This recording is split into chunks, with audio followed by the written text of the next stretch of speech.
everyone. This is Kathy Mason from MasonWorks Marketing here on Conscious Business Zone. And I'm so excited to meet Bridget Cook-Burch. Hi, Bridget. Hello. So nice to meet you, Kathy. I've heard Yeah. so many good things about you, and then Uh-oh, I'm in trouble now. you are in Yeah. so much trouble. Well, what I'm excited about is to learn all about, well, there's several things, so many things actually. I want to hear about your superpowers that you may have gotten from your near-death experience. I want to, because you're a book whisperer, which is a talent that not many people have. I do know one other person that does something like that, but I'm looking forward to learning about that. And I really want to know about how people can tell their story.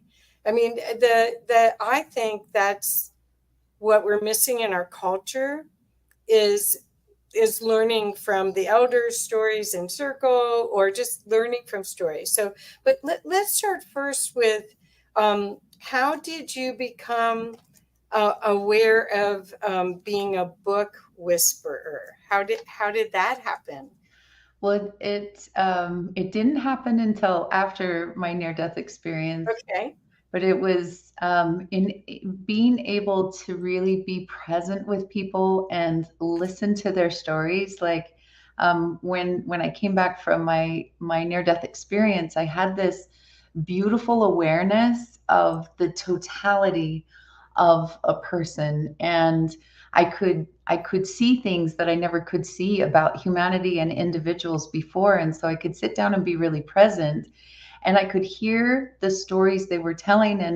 And I also had a gift, I think, to be able to hear behind the stories, because sometimes there are things that we process out loud and we tell about ourselves, and then energetically there's other things, and there's also the reading in between the lines.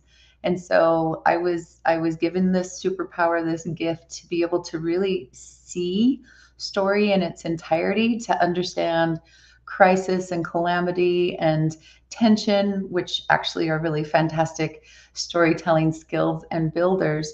But then also everything on the other side, Kathy, like all of the ways that humans are able to traverse the hero's journey or shero's journey, and really the opportunities that we have to become victorious over our own stories, and the maybe the old stories we were telling ourselves, but also just circumstances outside and inside of us where that we can overcome, become stronger, learn so much. And so stories to me are very sacred, and they were important to me before. I was an avid reader, but after, they became incredibly sacred, every person's story. That's perfect. I totally understand. I understand because I think that we learn best through allegory and story, but it's also that you don't feel alone when you start to have experiences with other people communicating. I think that's the indigenous knew that. The early teachers knew how to tell with story. That's how religion was spread, but we kind of lost that, or it's egoic story somehow. The energy of the compassion and the empathy and the emotional part of it kind of got lost. How do you, when you're doing the book whispering, how do you urge people to bring out that core self in their story? Yeah, that's such a beautiful question. I really appreciate the depth of that, because it is true. There is egoic storytelling, and then there's expressive.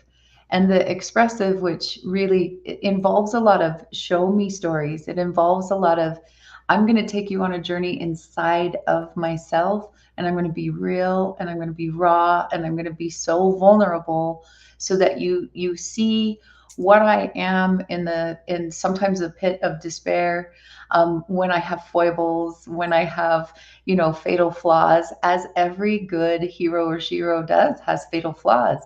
And also at certain times when redeeming qualities come forward. So I invite my storytellers to be just that vulnerable, raw, and real. It doesn't mean you're airing all your dirty laundry, but it means the emotional aspects of the rises and falls of your story, the emotional aspects of when you experience loss or making a mistake or grief.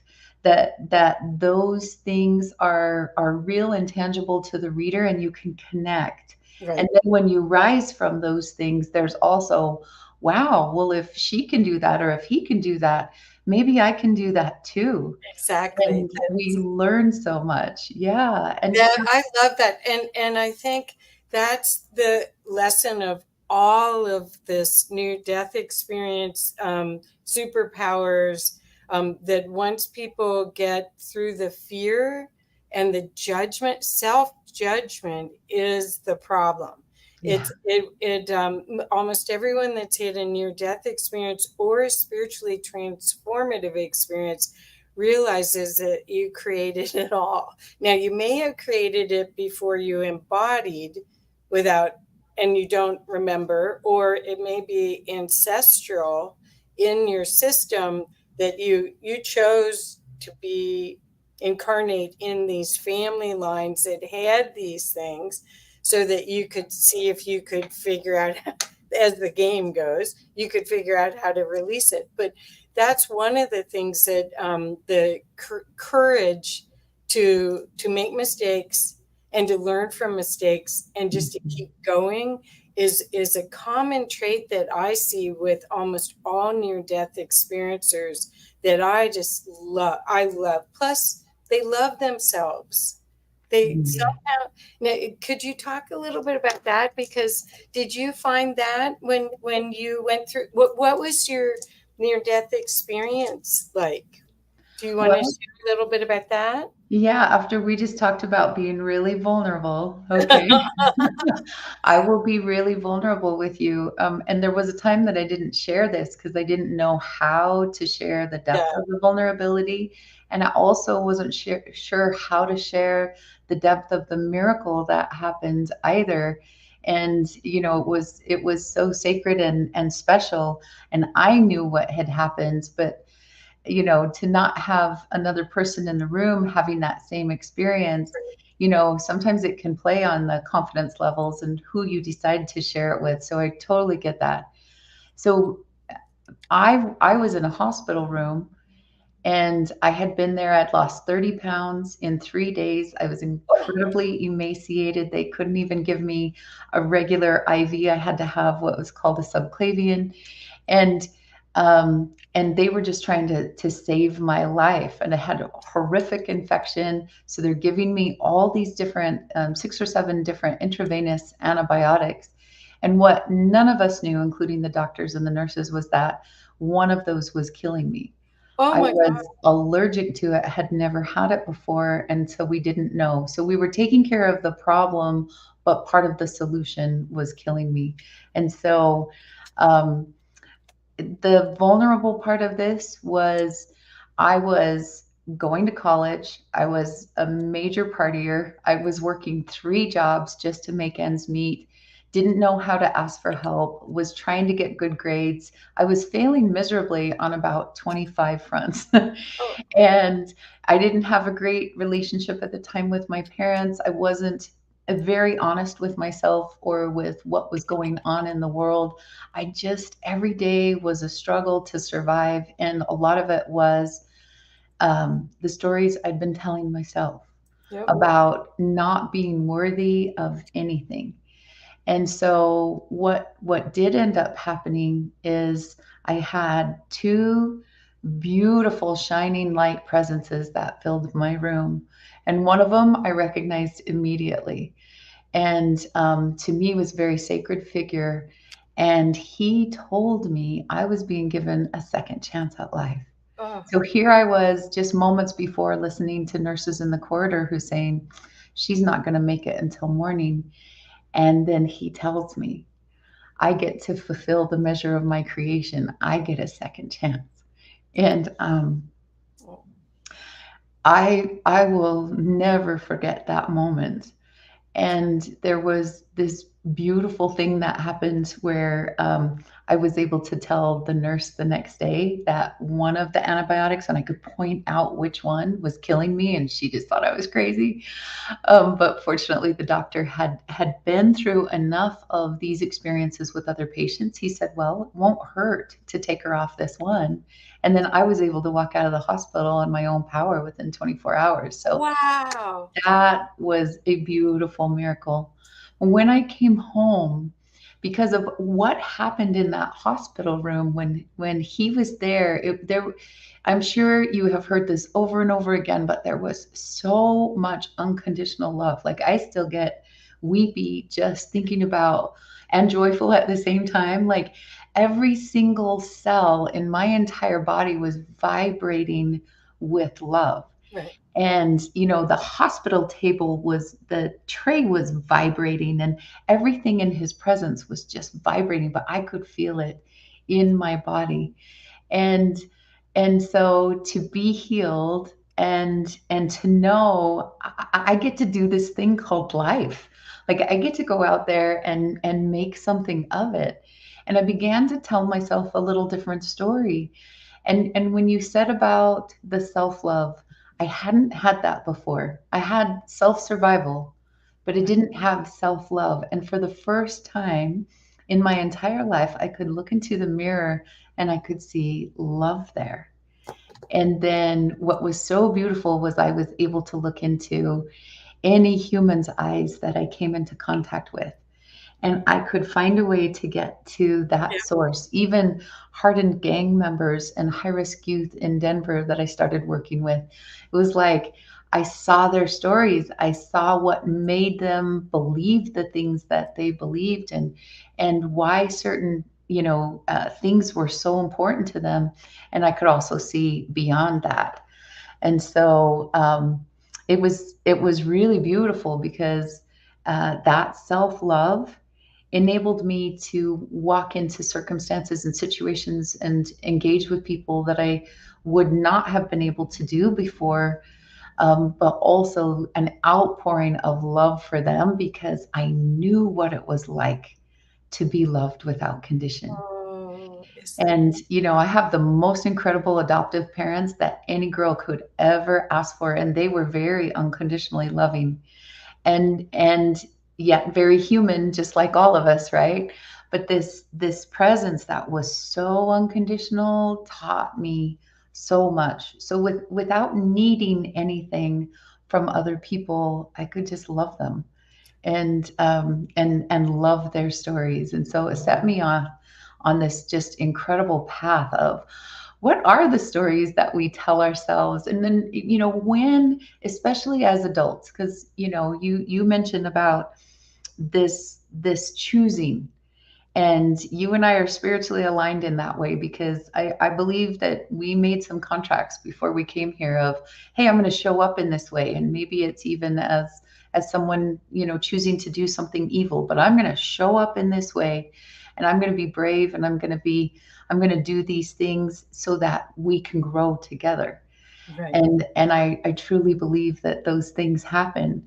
And so to take a look at what people have been believing, but also as adults, where they come to a place of, I've been living life this one way because of maybe my cultural beliefs, my family beliefs, my religious beliefs, with like all of the things and the experiences that I've had. But at some point, some magical turning point in everyone's life, there comes a place of decision and choice. And that is to no longer be a victim of circumstances Exactly. and to choose one's own way into something better.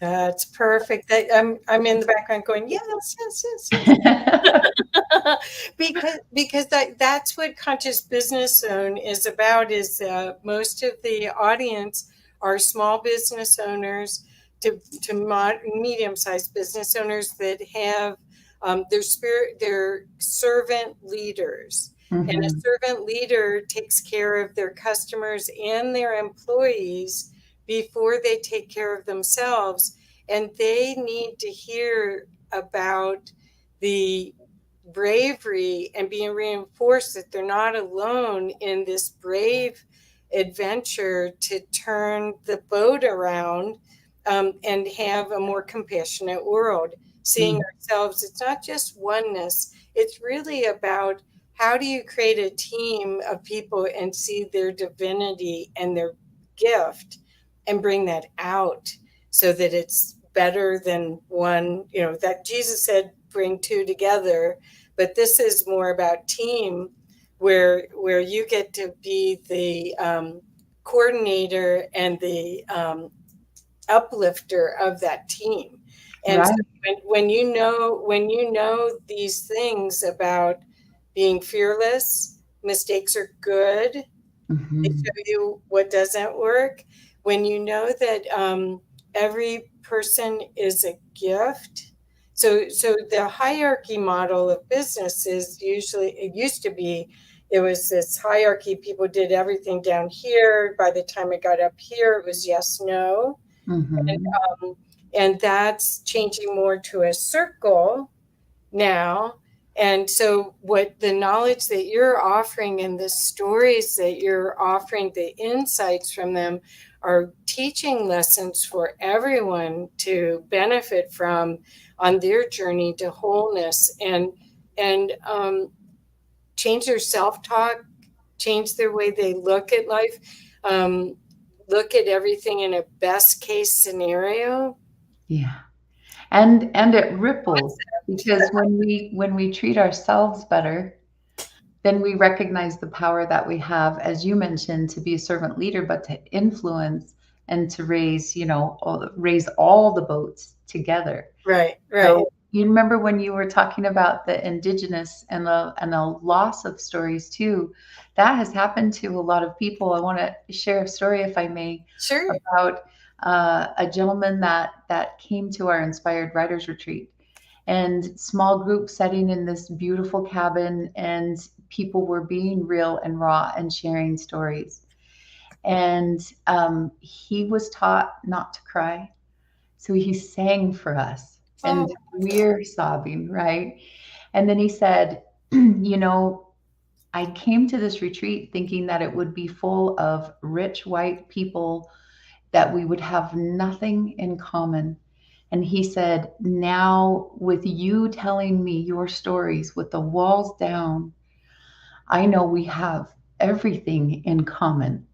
And he said, my culture has lost their stories. We have lost our storytelling. It was forced out of us in our schools, and it was beaten out of us in certain situations. And he said, I'm going back to bring story back to yeah. my culture, to my people. And he was working with teenagers. And I just celebrated because there has been a loss, but just like you said, we have the opportunity to turn things around. We have an opportunity to break the cycle. We have an opportunity to turn that boat and bring a better way of life and living to the people all around us.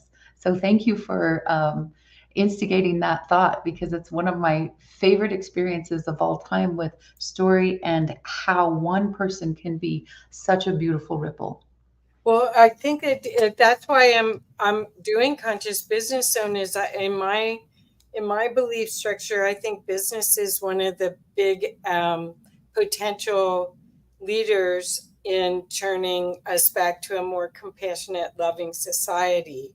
And Mhm. and the way that you do that is by um, using story, by being compassionate to others, by seeing, being the mirror of their divinity in all things that you do, not just being a good listener, but being, showing them who they really are, because they don't know, or they forgot, or it's buried under self-talk.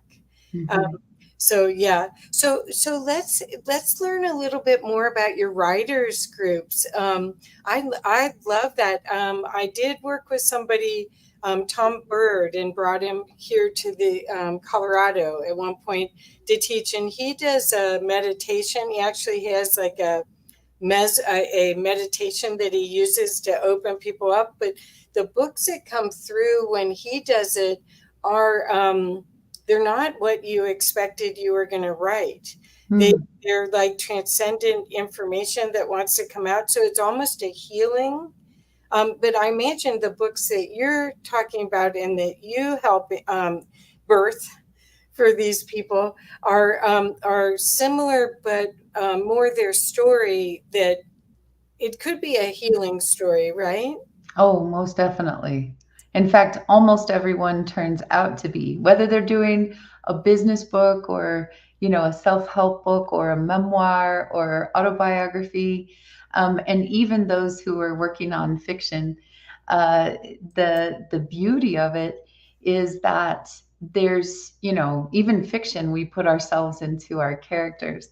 But in terms of these others, when a person has an opportunity to reflect back on their life and write about it, two things happen. One is, especially for people who've been through really traumatic circumstances, is that the brain operates differently. So if you express something out loud in your storytelling, you can often trigger those same responses in your body as when things happened. But when you sit down to write, whether at the keyboard or you're writing by hand, a different function has to take place inside of the brain, and you become a witness of yourself, which is really powerful. And it takes the amygdala from fight or flight into more of an observer, and you're able to get to this place where you can access deep truths, deep emotions, beautiful lessons on the other side of that. And there's a lot more self compassion, and you have the ability to then turn around and gift that to the reader. It's Yeah. an incredibly empowering and powerful process. So I love that because there is no better way to show a more beautiful way of life and being than to really show it in your storytelling. Oh, that's Even, you might be laying out business principles, but when you show the raw and real side and then how you overcame something, it makes it that much better, that more transcendent, that more transformational. yes. I think that we're looking at a time where we're looking for new heroes. Mhm. The old heroes were sports figures or politicians or maybe religious leaders, and it seems like we're out of that guru kind of time period to real people that are heroes, and that's what stories help people do, is realize they did it, I can do it too. Plus um, the identification of the different aspects of your journey in a different way by seeing it through another's eyes, and and their verbalization of it is so powerful. That's why I had a spiritually transformative experience, and I got just I went crazy into all the near death experiencer books because I wanted to see how they articulated it, because I didn't have any words. Yeah. And I didn't really need validation that I wasn't crazy, because I had already been doing weird stuff since I was a little girl. So I already was on my journey. But it is difficult to integrate that bigger picture into this reality. Once you've seen the bigger aspect of how this all is available, then to integrate that into your life. And I wake up every morning 20 years later still remembering that Mhm. viscerally and grateful for that, but didn't have a way to express it until I stumbled on the near death experience information that gave me this mystical language, this connection to nonverbal, it made it verbal um, thing. More of a common shared language that more beautifully expressed what you had experienced. I love that. Well, I think what it is that so much of this is felt. Mhm. It's not here, it's in your heart. So when you go to your heart, that doesn't necessarily, it gets dumbed down when the words come in. So that's what I was having struggles with. It was like, no, that's not right. That's not the right word. Or but then I found some mystical near death experience work. And then you just go, wow, they nailed it. That I can explain it better now. Not that I was using their words, but I at least had words. Do you do Right. that too with? Yes. And when it's beautiful when I have an opportunity to work with a near death experiencer. That's often they're like, I, I I don't know how to take this amazing experience and articulate it in words. But when you attend something like IANDS, or you go to a writer's retreat, or you go somewhere else where other people have similar experiences, and you hear the language or you read the books, all of a sudden there's more of a common tongue. Mhm. And I like how you said it, like you didn't have to use their words, but all of a sudden you knew how you could express it better. Right, right. And that's That's what what we the find, yeah, you're not alone, you're not crazy. This happens to more people than it doesn't happen to, as we know through scientific studies. And now we're becoming brave enough to share and to teach each other, and to be able to change the world through these stories. They bring so much hope of, why are we really here? And that there's so much more on the other side that is incredible and intense and amazing. And this life right now is miraculous. This present moment is miraculous, and it's also not the end. right, right. So, Well, I think that so much of this is programming. mhm. And so when you have a transcendent experience, you sometimes your programming just doesn't fit with what you perceived. And that's the thing that you have to go, okay, does that make me happy or sad? Does that serve? But I even noticed when the lockdown started, I had a beautiful office and I had to move back home. I'm still in my home right now. And I had three room office with a big conference room and everything, and I had it Mm. just the way I liked it. And then no one was going to ever come to that office again, so I shut it down. And but I found myself, I'm working at the computer, and I realized my self talk. I was like, did I just say that to myself? Oh Mm. my goodness! So it was interesting how that time period was a huge reflection. Did you find that a lot of people wrote books during that time, right at the beginning of the shutdown, that were part of this healing perspective that I'm talking about, where I just didn't even realize no one else had to say something bad about me. I was not being nice to myself. Yeah, the whole epidemic brought everything to a base level for And so many people. And so I think, I myself, I gained weight. I found myself in a lot of intense anxiety, and I have so much hope on a daily basis and so much joy on a daily basis. But even then, and so I had to start monitoring what I would allow myself to listen to watch, to screen. And then I would get to remind myself to, who am I really? Why am I here? And what can I do in this moment? perfect. And I began to create differently. But I was beautiful because we had so many authors that went to the same base level. Excuse me. And what was so beautiful about it was to get back to knowing who they are, and again why they're here. But the emotions brought up a lot of past experiences for people, and they decided to take the time to sit down and write it and witness. And Perfect. those who actually did the writing, they found themselves better off, when COVID was more complete and we could come back out again, than those who didn't write, than those who said, "Oh, I want to write," but they never actually did. I saw a remarkable difference in how they were handling anxiety and fear and forward movement. So I'm really glad that you brought that up, because it was an opportunity. And I think anytime we face a crisis, we have an opportunity on how are we going to respond, and are we going to let this make us are we going to let it make us fold, or are we going to let it sculpt us and make us better?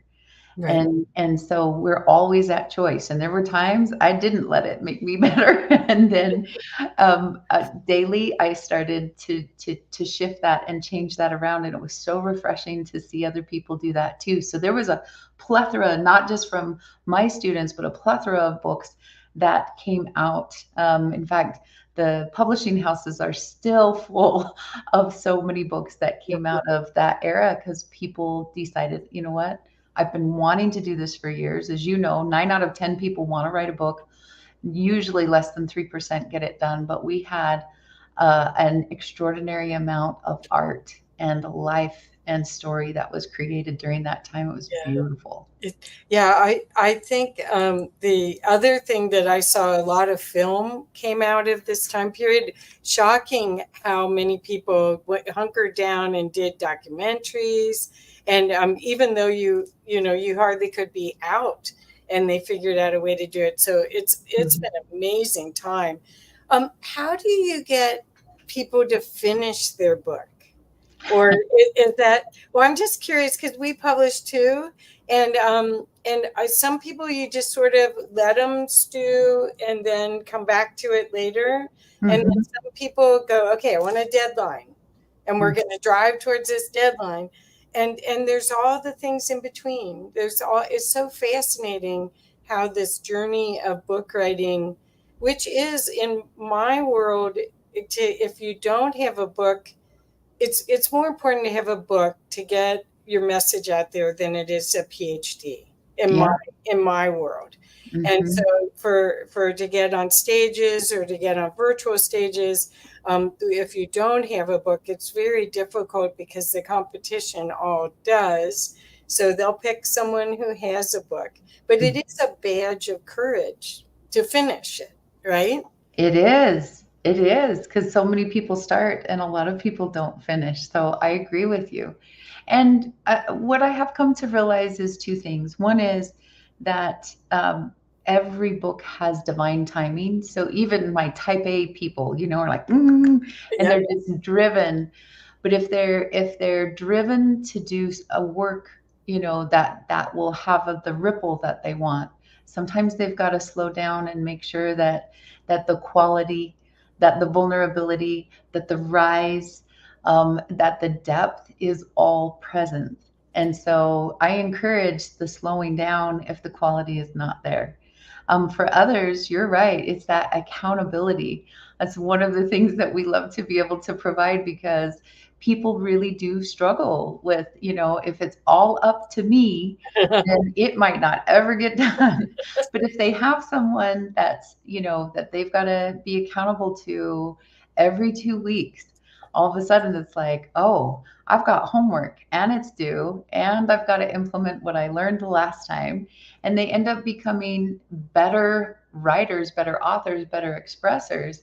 But also, they finally get the book done. It's a wonderful thing. And Oh, in this world of conscious business, Warren Buffett has said, if you want to be worth so much more in your lifetime, up to 60% more in your lifetime, learn how to express yourself on paper and in person. And oftentimes, by learning how to express ourselves on paper, we become better authors, of course, but also speakers, leaders, healers. We know what we have to say. So the writing process is really valuable in creating abundance and income, confidence, all of these things. And you're right, people get paid more. And I find the same thing in my circles. It's like, if you have a book, it opens many more doors than does a PhD. that's right. That's right. And it's almost the inexpensive business card for a lot of business people. Mhm. But for it just depends on what kind of book it is. And am not really talking about poetry. I really don't have any experience with publishing poetry, although I like to read it. But it's more the going to a Christmas party, and every year you, not last year and the year before, but every year you'd have a something to drink, and you'd be talking to that person, hey, you finished your book yet? And nope, nope. So Nope, yeah, nope. divine timing is like divine kick in the butt kind of timing, really, right? Mhm. Yeah, in fact, I try to talk, especially when I'm working on a book, I talk less about that book than what I'm putting into it. I have to make sure because I can be a storyteller too, but then all that energy can be expended. And you're telling stories about this amazing, idea or situation. In my case, I do a lot of ghostwriting or co-authoring of extraordinary people and their experiences. And I become their biggest fan, but I gotta watch the talk and I gotta get to work. I understand. I end up being the biggest fan of all my customers, it seems like. So do you use a story arc? Is there a formula that you use when you help teach people or guide people to write their content? I don't want you to give too much detail, but I think people would understand the value of what you're offering if they knew a little bit more about your process. Mhm. Are you comfortable with that? Yeah, I'm very comfortable with that because Okay. I work with people from all different countries around the world, and I love to work in small settings like our Inspired Writers Retreat, but also over Zoom and other things. I highly encourage a couple of important things. Number one is to make sure you know your own chronology, to have written down a timeline and to be specific about all the left brain details, time, space, those anchoring things, even records, of rites of passage and other things. And then the right brain stories, even if it's just a few sentences that jog your brain so that you have this visual of, oh my goodness, that witness I was discussing of your life, because you often see patterns of rises and falls in your own life that you wouldn't have seen if you're just thinking in terms of this story here and that story and this story. And then most people don't know how to put it together. Right. So the chronological timeline is where I tell even people who are doing self-help books, start there so you can really see, when did I learn this principle best? And where does it belong and how did I build upon that? And especially for autobiographies and memoir, this is really important because you understand yourself so much better. Yeah. And I hear stories and stories and stories from my clients who are like, this was worth more than all my years of therapy. Like, it becomes that understandable of, I chose to do this when he said this, and then it rippled out into this. And then that's why I ran off to go to college or married this guy. Like, all of a sudden you see the patterns of behavior and responsiveness that you had in the past, and you like yourself better. So that's number one. Number two is I invite everyone to take a look at the power of the three-act play, because oftentimes when people are writing their own stories, they want to write every single detail. And those details are important to you, but they may not be as important or relevant to your reader. And so if you look at things in terms of a three-act play, you're able to more encapsulate the most important aspects of things. Let's say, because we're talking about conscious business, let's just say you got 6 major and amazing promotions in your career. And while that's all beautiful to you, to your reader, it will get old after a while. And so it's important to pick, out of all the hard things that have happened to you and all the great things that have happened to you and that you've created, it's important to pick those turning points where you change the way you thought about yourself and it propelled you in a different direction. And that way, it's very relevant to the reader, especially if you have one strong, mighty message thread that leads your reader all the way from beginning to end. and they can see it and feel it. And you have a couple of other underlying threads in your rises and falls that also show up. And, so the inner battles and the outer battles and where the twain shall meet is what I love to say. And then if you're playing small, which most people do, Yeah. I invite people to take a look at the hero's journey. And there are several steps along the way, and there's been some beautiful creative work on that has made it more simple for people to understand. But I find that when people go through the hero's journey and they're like, oh, that's when I did that. Oh, I completely downplayed myself in there, or I totally forgot that story, or I didn't realize till this minute just how vitally important.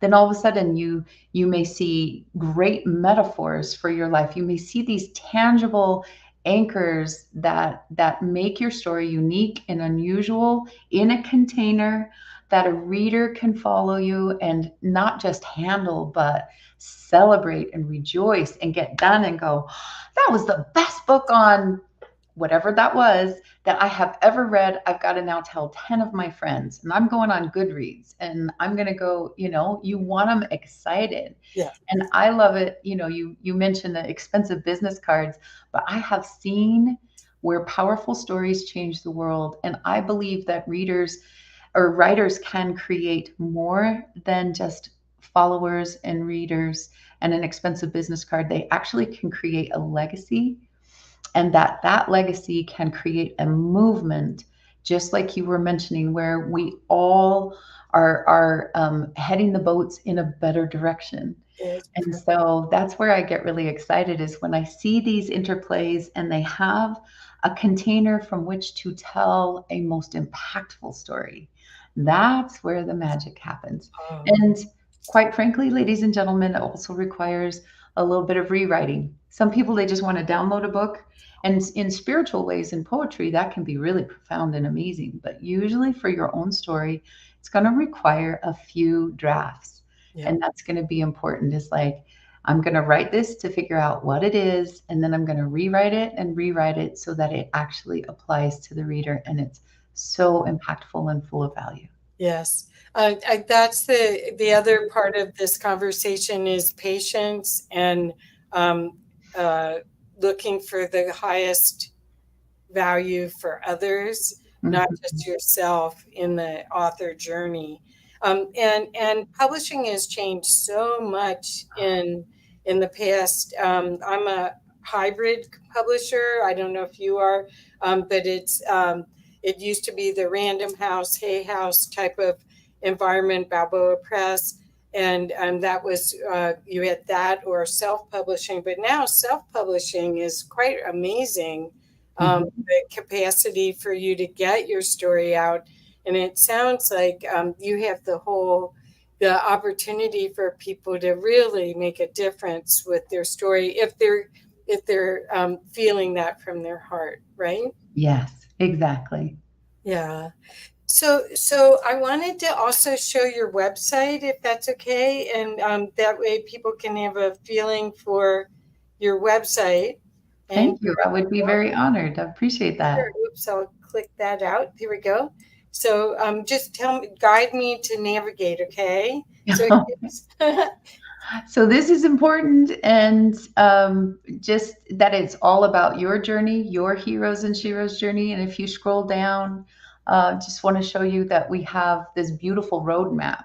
And I really love this because my team helped put this together. Because oftentimes, as you know, navigating the waters of writing and publishing can be crazy.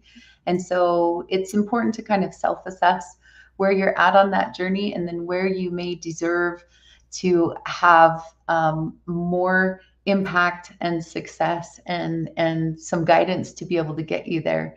And so we have a little self-assessment here, and we help people to get certain books into New York, and we also indie publish, so we're able to launch national and international bestsellers because we have an incredible team with awesome. millions of people in terms of followers and readers who are on fire, listeners to podcasts and radio shows and television.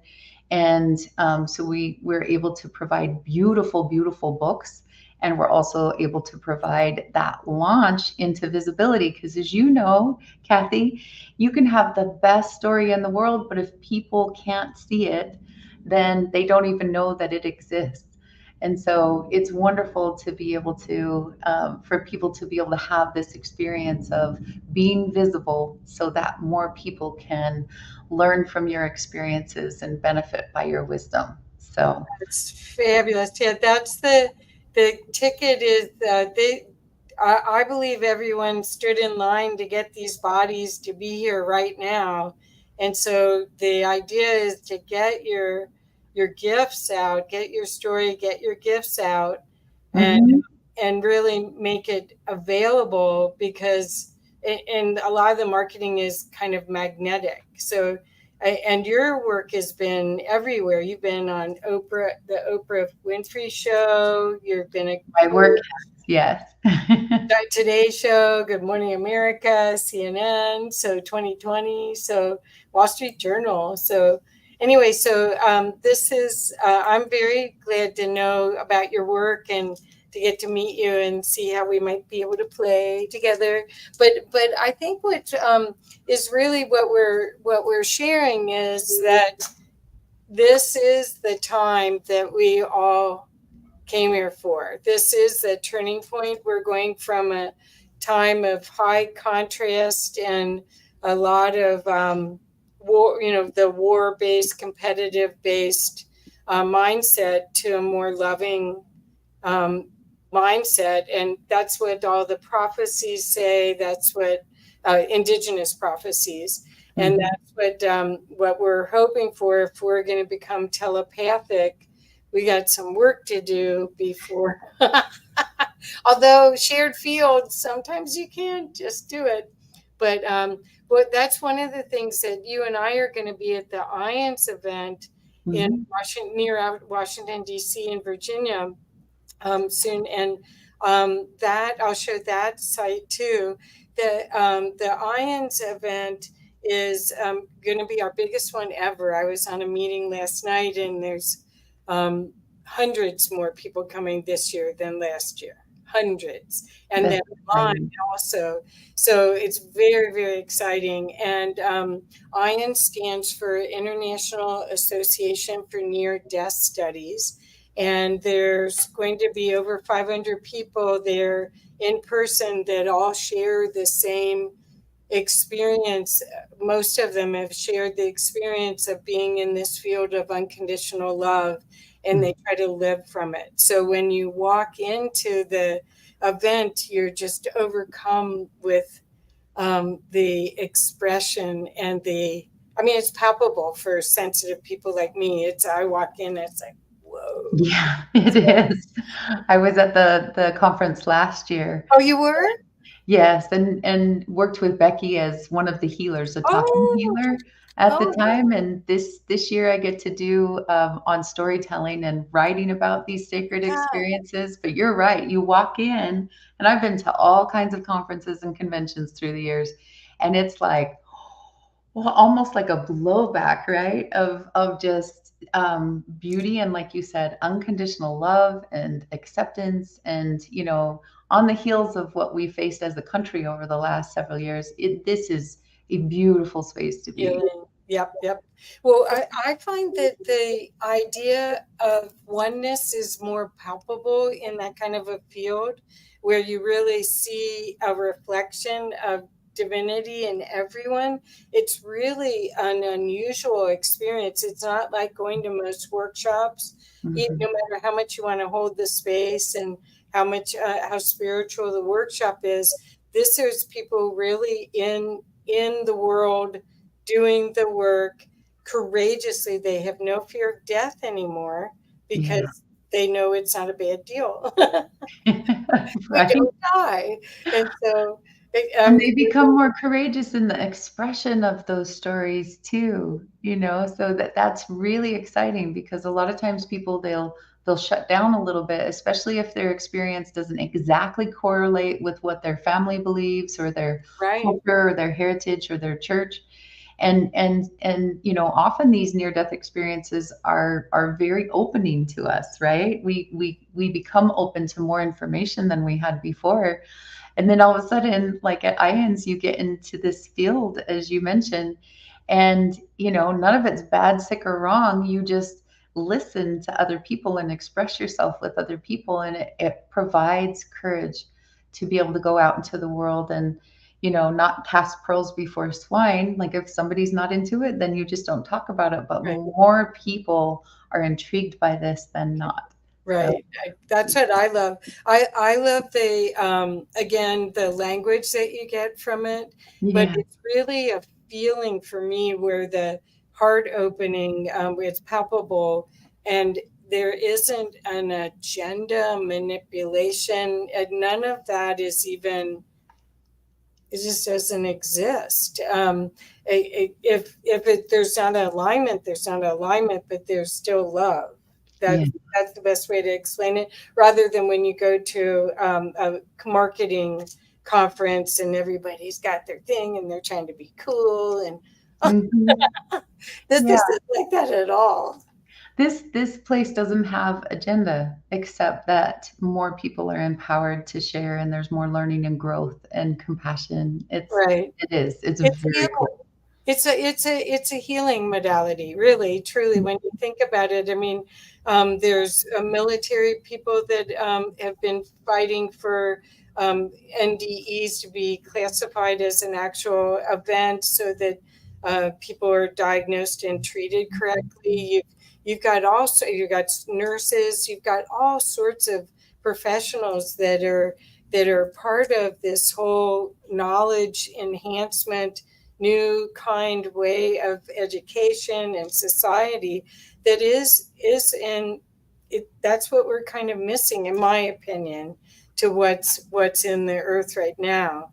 I want you to know Francine just wrote, awesome, so exciting, I'm desiring to complete my book. How great is this? Oh, wonderful. So, Francine, I'm so yeah, excited for I you. know. So hopefully lots of people will discover your work and be excited about it. But let's show the IANDS thing real quick. Hopefully I don't hit the wrong thing again. Here we go. And here is the IANDS conference website. It's conference.iands.org.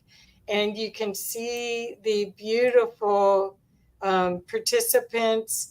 And I've been lucky enough to meet a lot of these people in person or interview them.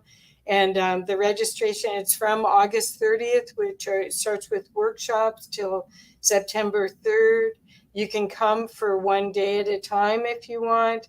There's, I think, Marianne said last night at a meeting, there are 160 speakers, and you can come, you can live stream. The full conference is, if you're a member, it's $40 to be a member at the lowest level.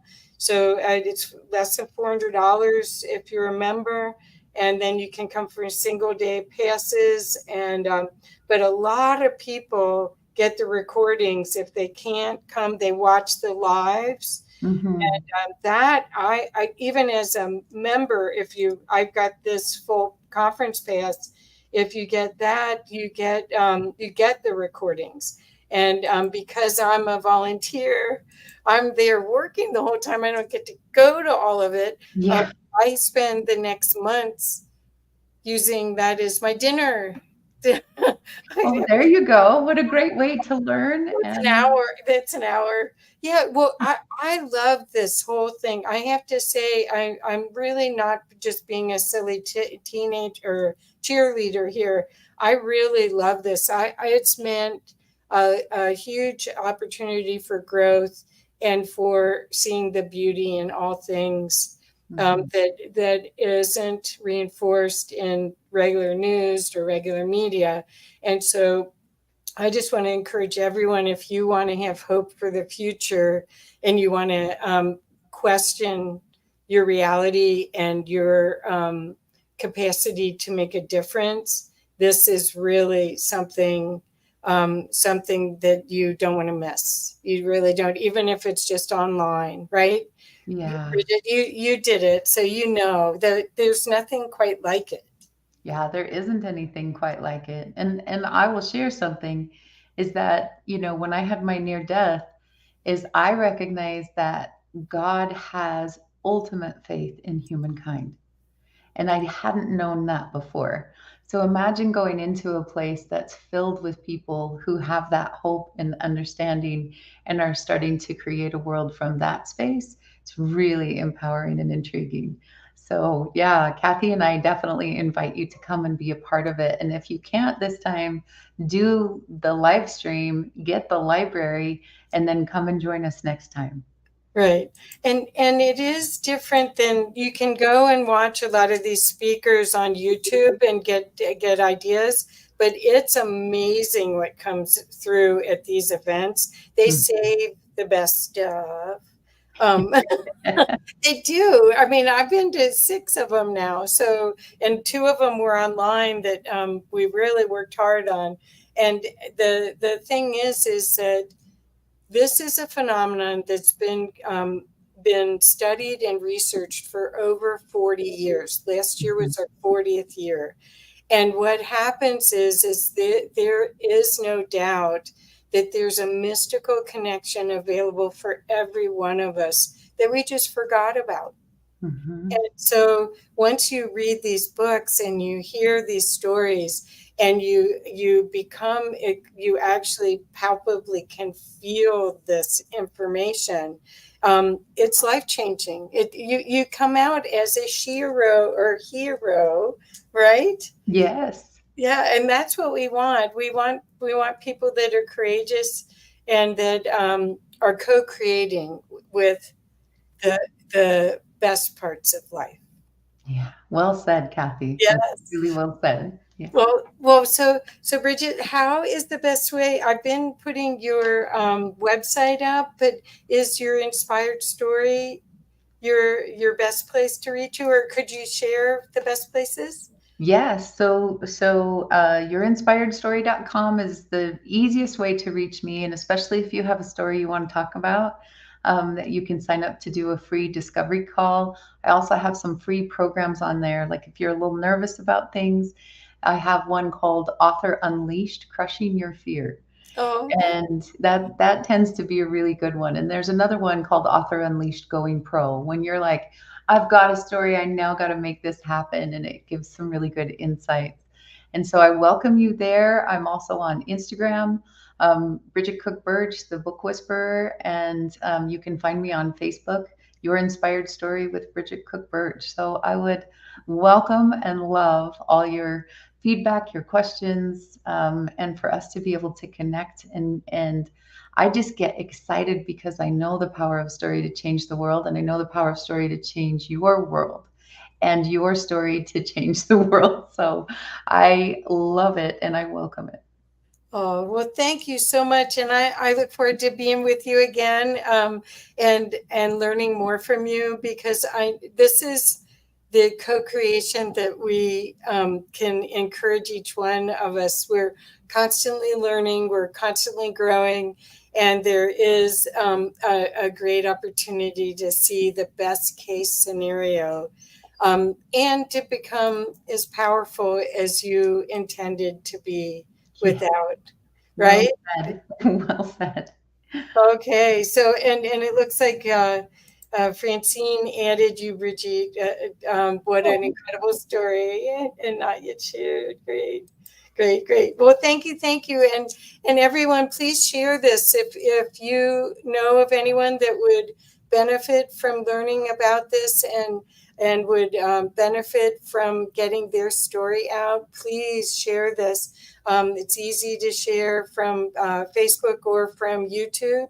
And we just love to empower and help as many people wake up to their divinity as possible. So thank you very much, Bridget. thanks, Kathy. It was Okay, a thank pleasure you. and an honor as always. Okay, yeah, we'll connect soon.